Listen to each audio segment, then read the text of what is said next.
Okay, so this module is called Resting in Stillness, and it's number 5 out of 8. So far we've been looking at cultivating this mental faculty of mindfulness, this ability of focus, sustained, stable attention. So the first 5 modules, including this one, is about cultivating mindfulness, or shamatha practice in Buddhist terminology. And the first 3 modules, we did that using the breath. So the first module, we looked into the quality of relaxation, which is a way of counteracting then our ability or our tendency to tense up and clamp down when we try to focus. So we did that using, we rested the attention on the full body sensations of the breathing. So that's a really nice, gentle way of starting this mindfulness practice, really focusing on really relaxation and just a complete awareness of the body, the breathing. It's a really, I find it to be a very sweet practice, very gentle. So that was the first session, and then we moved on and looked at another quality, which is then focus or stability, which is a way of counteracting our tendency to be very distracted, having a mind that wanders all over the place, and then of course hinders our ability to place our attention upon something, because the mind always tends to go off in a million directions, into the past, into the future. So then we still kept with the breathing, but the new object of focus was the abdomen and the breathing there. So what we did was we kind of narrowed the target for our focus, as a way then of cultivating this greater mental stability or focus. And then the third session, we looked into clarity. So this is the third of the 3 qualities that we looked into. So clarity is the opposite of dullness. We have a state of mind where things are not very clear, not very sharp. So clarity is about developing this really high resolution awareness. So vividness and clarity and sharpness. So that, and the meditation we did for that was that we moved still using the breath, we moved the target of our attention to the nostrils. So now we have an even smaller object of attention, a more subtle one. Also when we bring our attention up like that, it tends also to contribute to a greater sense of clarity and vividness. And then, so those are the 3 important qualities. We also use this metaphor of relaxation being like really the trunk of a tree going deep into the ground, and then focus and stability being like the roots of the tree, of course, going into the ground. And then focus or stability being like the trunk of the tree that gives us this stable basis for then the trees or the leaves and branches of clarity to really grow strong. So there is a natural progression from relaxation to focus to clarity.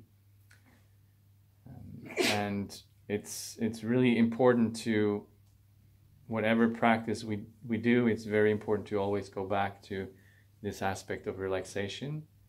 So whenever we feel that we're, really forcing ourselves or clamping down or striving, then it's important to go back to relaxation, because that is one factor that we're often missing.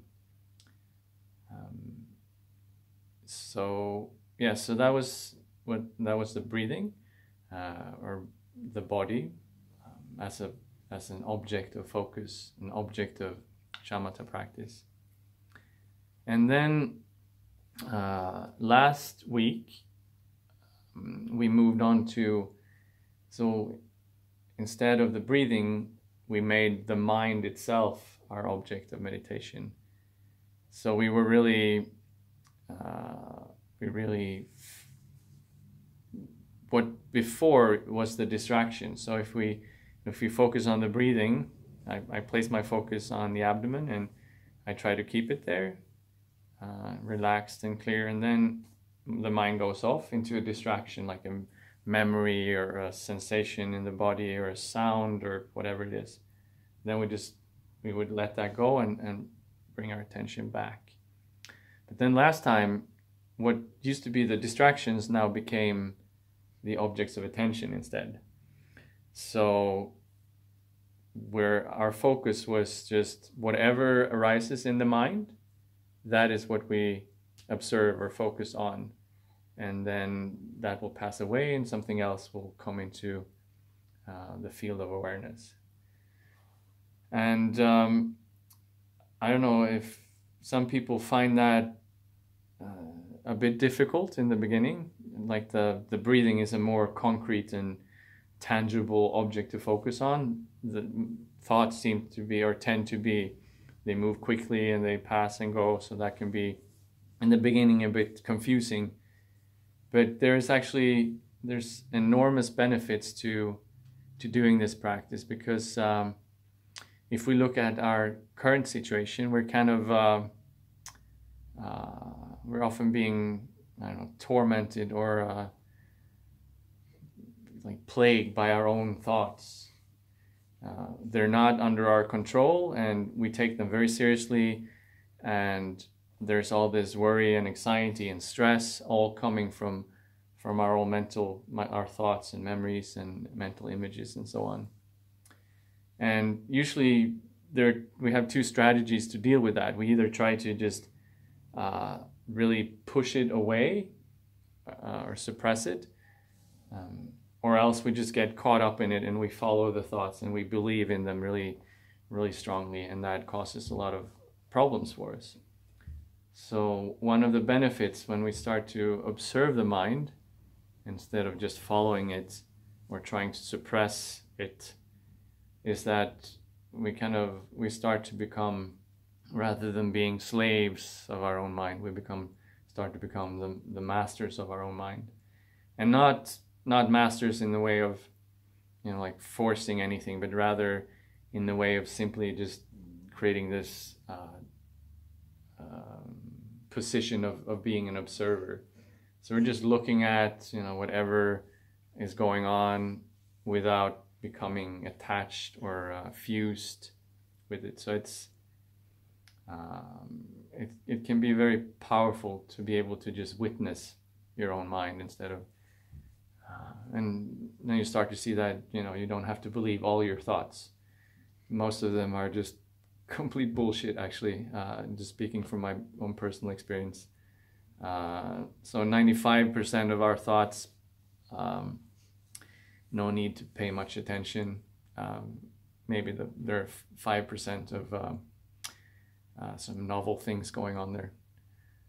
Actually, there's I've never been able to find this study, but it's often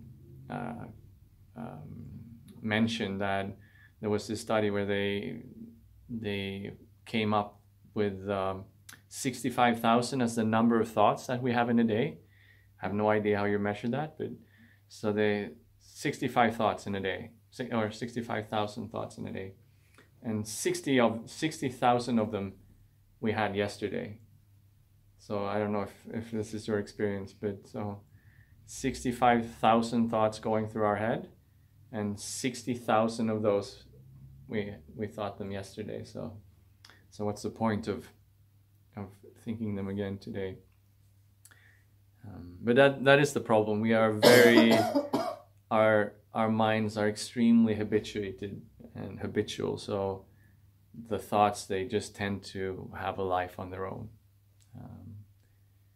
So that was the benefit of doing what we did last session, to just start to observe them and make them an object of focus rather than something that just kidnaps our attention and pulls us away. And this practice and the practice we're doing today is also a bridge into the final 2 sessions or modules, which is the final 3 sessions, which will be on insight or vipassana, where we're starting to then apply our mindfulness into the nature of our experience and the nature of ourselves. So we'll get to that next time. So that's what we've been doing this far, as a recap. And if you find that any of this is sometimes difficult or challenging, it's not so easy to focus on things, we get carried away, it's good to remember what the 8th century Master Shantideva said, that even though things appear very difficult, with practice they become easy. So it's like, and we have this experience with anything in life, whatever we start out to do. I have a daughter who recently started reading, or it's a few years back now, but when you start to read, it's really, really complicated, and apparently it's a really difficult thing for our brain to get into the habit of doing, but with practice, very easy to read. So and it's like that with physical endeavors, I don't know, playing tennis, whatever, reading, solving problems. The more we practice, the easier it becomes, and it's exactly the same with meditation. So we really just need to have patience and perseverance, and we will get the hang of it. Okay, so today we will this is still shamatha practice, so it's still honing our attention skills, if you want to call it that. But today we will turn our attention into awareness itself. So the object of our awareness will be awareness itself. So just resting in the experience of being aware, and really doing nothing at all. It's that's really the only instruction, being aware of being aware. And we can do a 5-second experiment. So for 5 seconds, see if you can just be aware of being aware. 5 seconds starting now.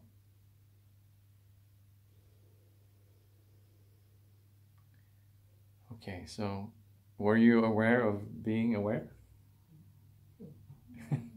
No? I don't think so. Where did you go? Confusion, I think. Okay, confusion. You were aware of being confused? Yes. Yes, good. So you were aware of being being confused. Okay. Yeah. Score. So in a way, it's interesting because in a way we cannot not be aware. It's not possible for us, unless we're deep asleep or in a coma, I guess. But we're always. This is the one thing. There's no off switch. Like if I told you to turn off your awareness, could you please not be aware? It's a very difficult thing to do. But the trick here is to really rest in the awareness of being aware. So not being kidnapped or pulled away by distractions, but really firmly resting in that awareness of awareness. And sometimes this can be extremely challenging in the beginning, because we really want something to do. We want, a common question around this practice is, so like, what am I supposed to do? What should I be doing? And the answer to that is you shouldn't be doing at all.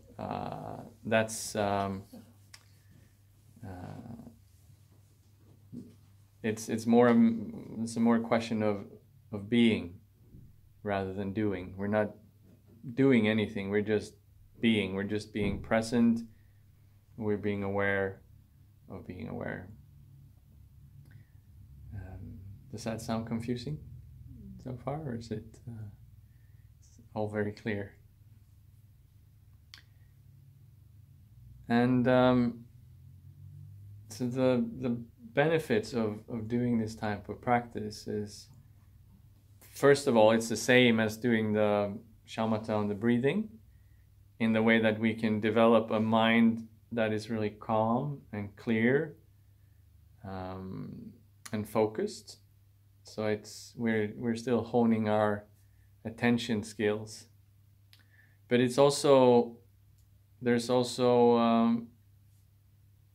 an opportunity for us to practice just being, because there's this mindfulness cliche almost, where someone said that we're human beings, we're not human doings, but we act like we are human doings. We just constantly and we wake up in the morning and then we just do things, one after another, a million of them, and it's all connected to lots of thoughts and habitual, like this obsessive, compulsive thinking going on all the time. So this is a good practice to really overcome our obsession with doing, with achieving, with just, which is what all the stress and all the anxiety is born out of.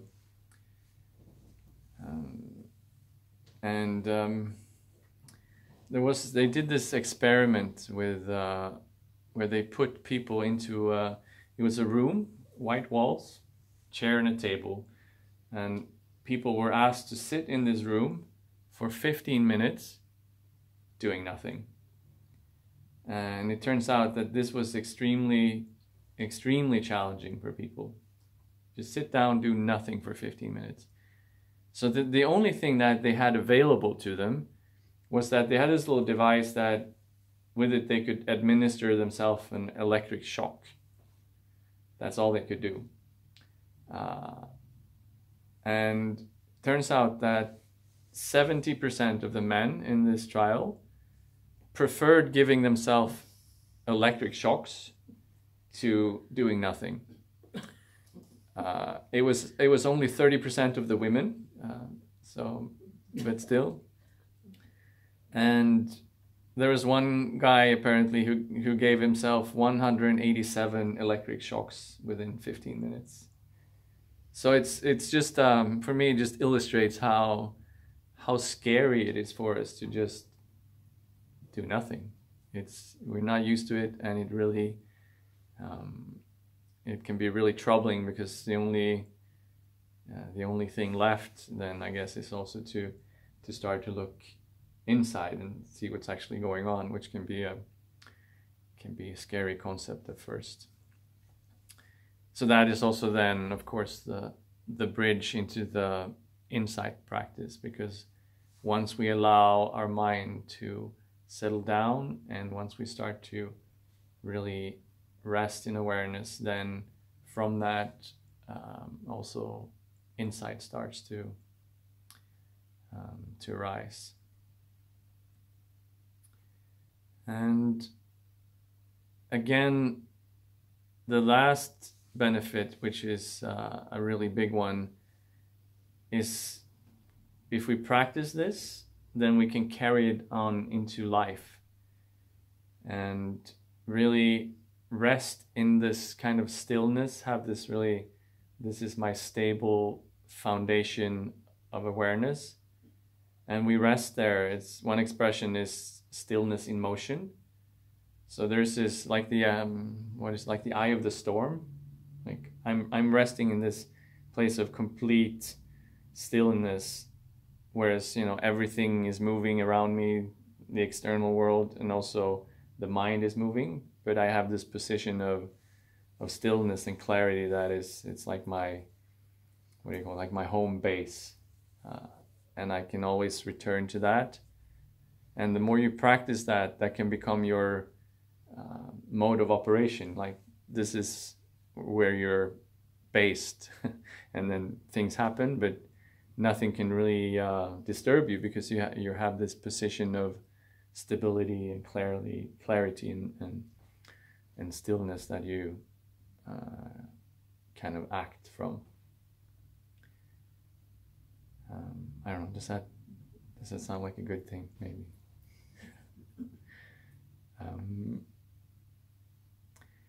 Okay, so the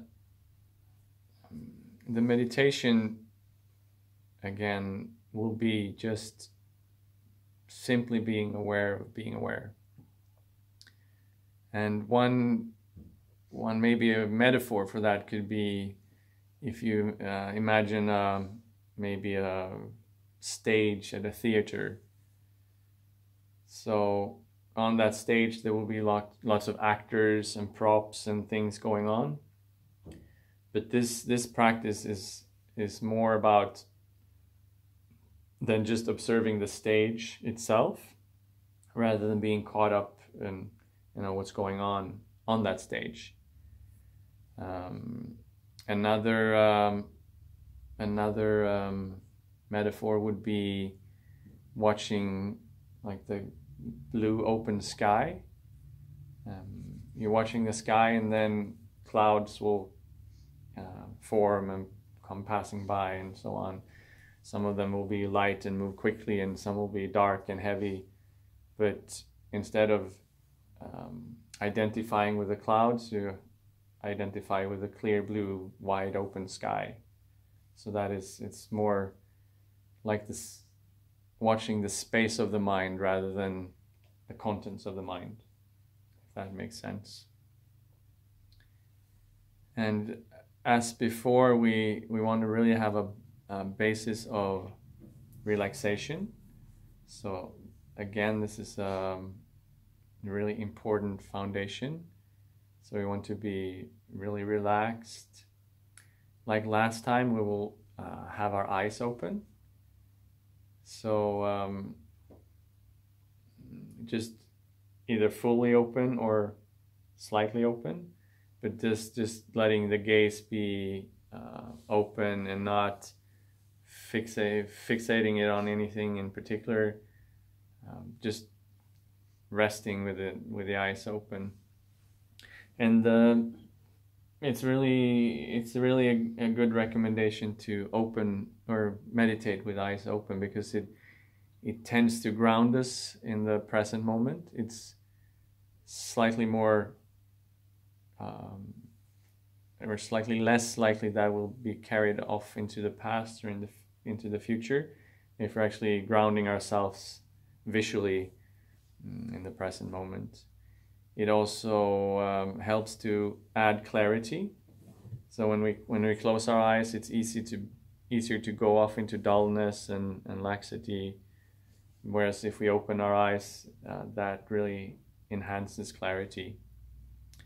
And also another benefit is that with eyes open, it's easier then to transition into daily life, unless you have a job where you have your eyes closed. I don't know, but most of the time we have eyes open throughout the day. So then if we always meditate with our eyes closed, the bridge into daily life doesn't become as natural. So that's a big benefit of actually meditating with eyes open.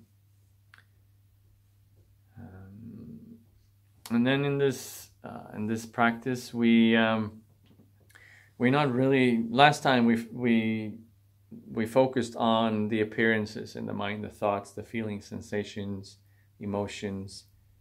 But in this practice, we're not really interested in the appearances. That doesn't mean, we try to push them away. It also doesn't mean that we focus on them. It's we just allow them to come and go, because they will come and go. But our focus is on awareness itself. Again, on the space of awareness rather than the contents or the appearances in awareness.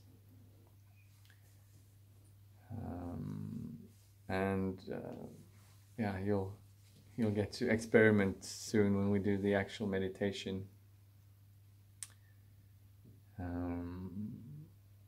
And then maybe some advice also on what to do with, so like in all the meditations, there will be two main challenges here. And the first one is that we get tense or agitated, so there's a lot of appearances, and they tend to pull us away, and we grasp onto them.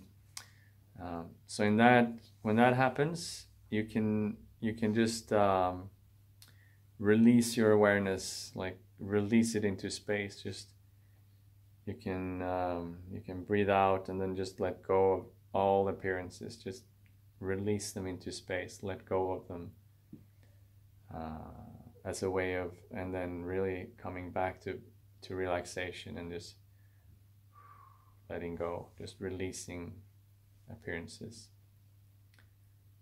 And then the other challenge is when we rather get too dull or spaced out or blank. Then instead we can use the in-breath if you want, but really focus on appearances. So we heighten or strengthen our the clarity of awareness. And again, the object is awareness itself, but kind of like if we're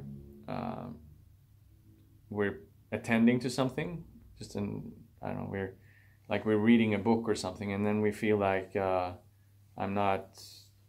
getting spaced out. What we do then is we reapply our focus on the text, right? It's not a strange thing. It's just we pay more attention, more close attention. So that is strengthening focus. So you can do that in the meditation. So we want to balance between the extremes of too tense and too dull or too loose. So, and that's one of the major skills that we cultivate in meditation, being able to find this balance between being, trying too hard and tensing up, or just spacing out on the other hand. So this balance between agitation and dullness, that's a big part of meditation practice.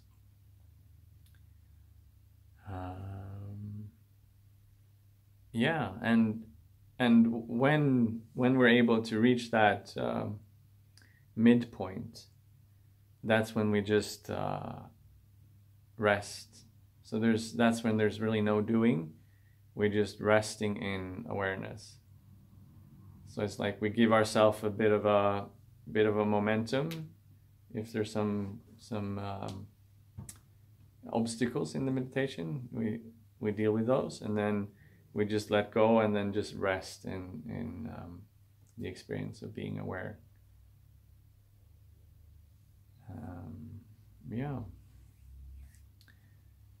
So are you ready to try it out, or are there any questions or concerns before we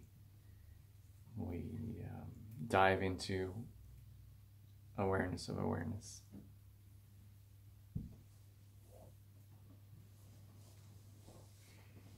Okay.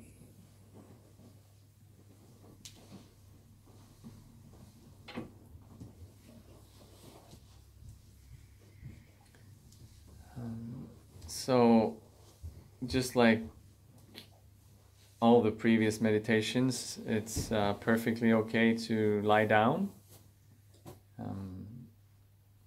It's a really good posture for meditation. Or sit on a chair, sit cross-legged on the floor. It's just, like always, it's important to find a posture that is stable and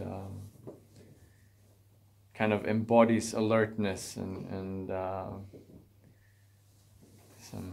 some clarity or vigilance in the posture, but at the same time where you can be really relaxed, and you don't have to hold any tensions in the body. So just nice, stable position.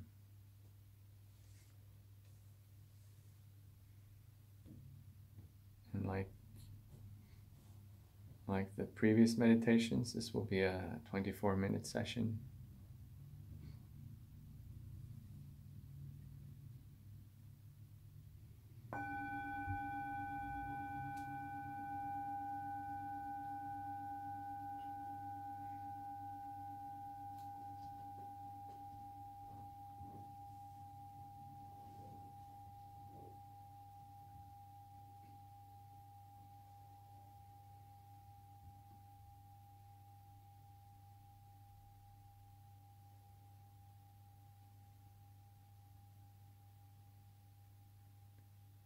We can start by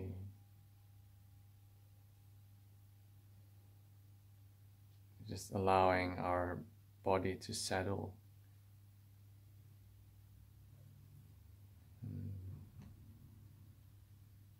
Letting our attention scan throughout the body to see if there are any areas where we're holding tensions. And just allowing those to release and relax. Just letting our shoulders drop down.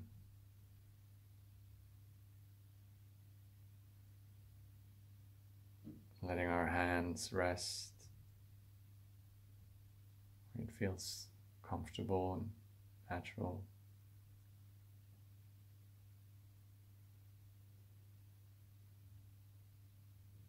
Maybe paying attention to our face, our facial features, allowing our face to become smooth.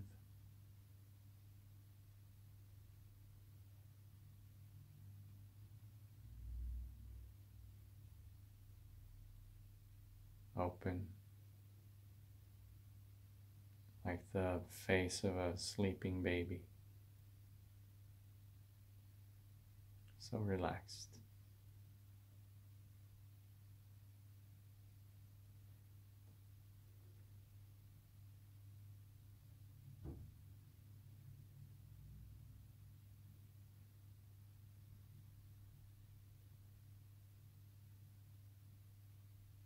And allowing our breathing to settle into its natural rhythm.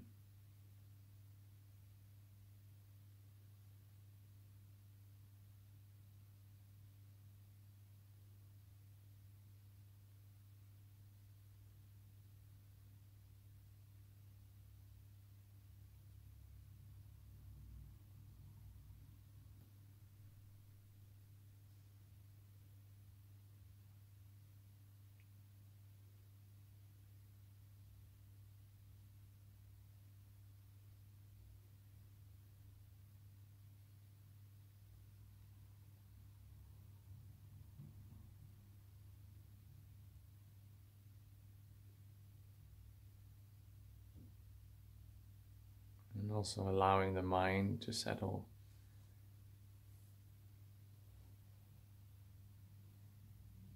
Releasing all memories of the past. Letting all projections into the future. Just allowing the mind to settle in the present moment.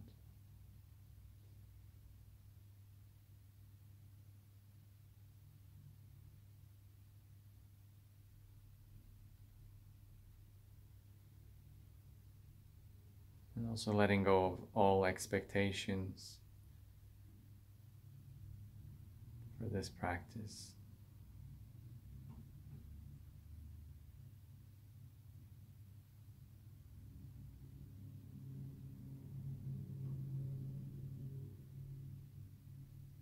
Releasing hopes and fears, and just allowing this session to unfold in an uncontrived and natural and relaxed way.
Then you can turn your awareness in upon awareness itself.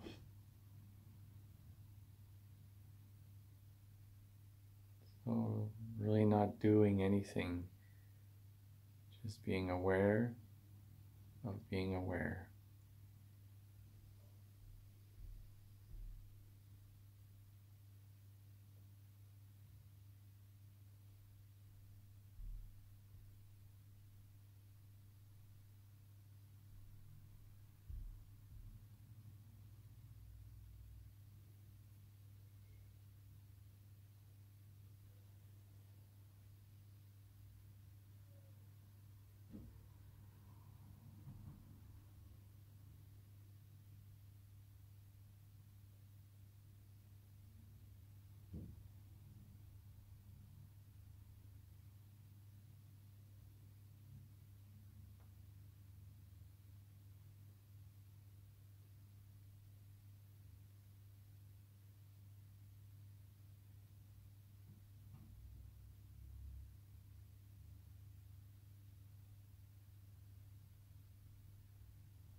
And of course, all sorts of appearances will continue to arise.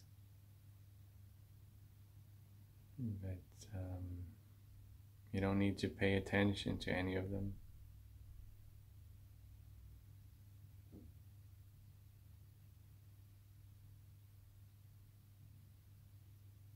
See if you can remain with just being aware of awareness itself.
And if you find that there's a lot of agitation, tension, if you get caught up in the appearances,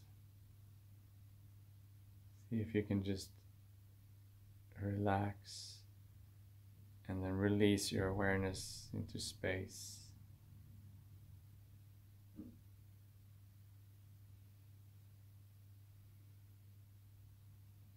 Letting go of all appearances.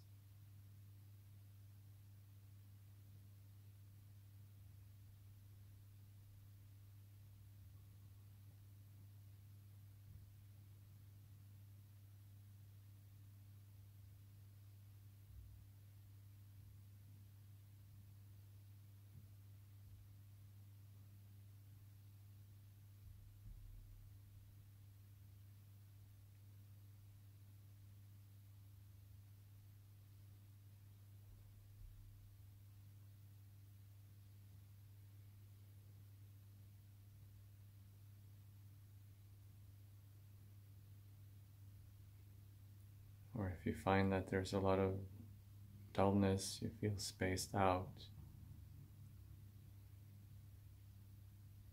see if you can just sharpen your focus, enhance the clarity of focus on being aware of being aware.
So allowing yourself to rest in this luminous, clear awareness